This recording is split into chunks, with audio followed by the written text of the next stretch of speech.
ओम नमः शिवाय। हर हर महादेव। दोस्तों, मैं हरिओम शर्मा इस पुराण में आप सभी लोगों का अभिनंदन करता हूं।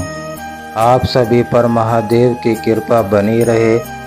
आप सभी लोगों से विनती है कि आप कमेंट बॉक्स में हर हर महादेव अवश्य लिखें।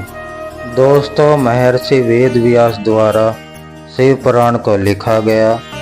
इस पुराण में 18 पवित्र पुराण, जो सबसे ज़्यादा पढ़े जाने वाले पुराणों में से एक है। पुराणों की सूची में शिव पुराण का स्थान चौथे स्थान पर आता है। इस पुराण में भगवान शिव की महिमा और भक्ति का प्रचार हुआ है। इस पुराण में 6 खंड और 24,000 श्लोक हैं। इस पुराण में भगवान शिव के अलग अलग रूप, अवतार, ज्योतिर्लिंगों और भक्ति का अद्भुत वर्णन किया गया है। शिव पुराण में देवों के देव महादेव का कल्याणकारी रूप का रहस्य, महिमा और उपासना का विस्तार है।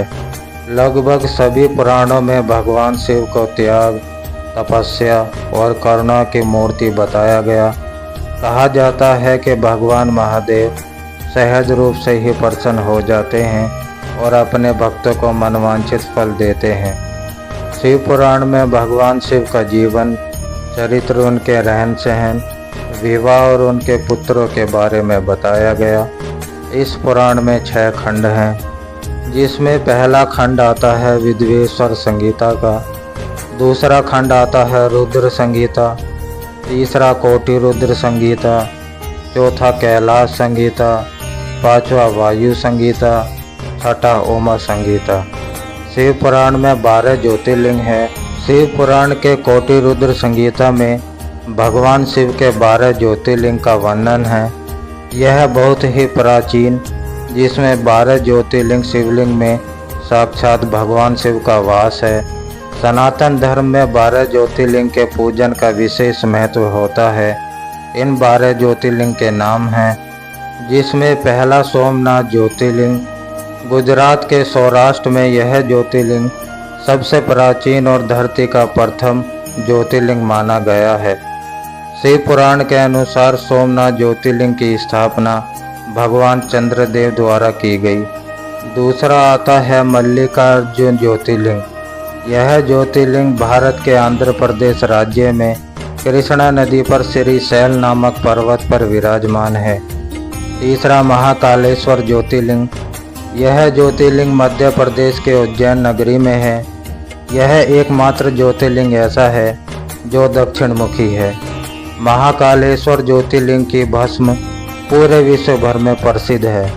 चौथा है ओमकारेश्वर ज्योतिर्लिंग। ओमकारेश्वर ज्योतिर्लिंग मध्य प्रदेश में इंदौर के पास मालवा क्षेत्र में है। इस ज्योतिर्लिंग के चारों ओर पहाड़ और नदी बहने से यहाँ ओम का आकार बना रहता है। पांचवा है केदारनाथ ज्योतिर्लिंग। यह ज्योतिर्लिंग उत्तराखंड राज्य के रुद्रप्रयाग जिले में हिमालय की केदार चोटी पर है।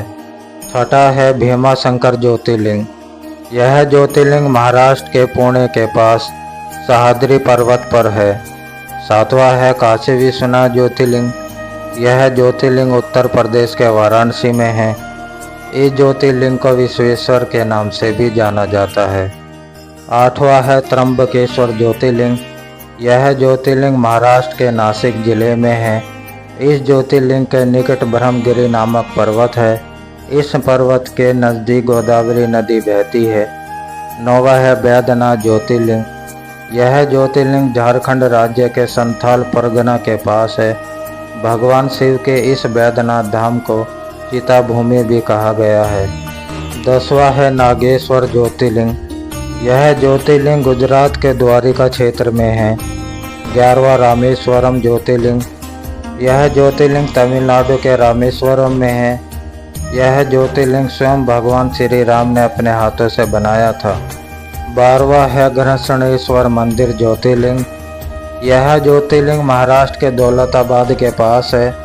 भगवान महादेव के 12 ज्योतिर्लिंग में से यह अंतिम ज्योतिर्लिंग है। शिव भक्त के लिए शिव पुराण का बहुत बड़ा महत्व होता है। शिव पुराण में परमपिता परमेश्वर भगवान शिव के कल्याणकारी रूपों की महिमा और उपासना का वर्णन है। शिव पुराण का पाठ करने से मनुष्य शिव भक्ति को पाकर श्रेष्ठ हो जाता है। जो कोई इस शिव पुराण को निस्वार्थ होकर भक्ति भाव से अनुसरण करता है तो मनुष्य सभी पापों से मुक्त होकर अंत में शिवलोक को प्राप्त हो जाता है। तो दोस्तों, वीडियो आपको कैसी लगी कमेंट करके ज़रूर बताएं। वीडियो को लाइक करें और चैनल को सब्सक्राइब करें। हर हर महादेव।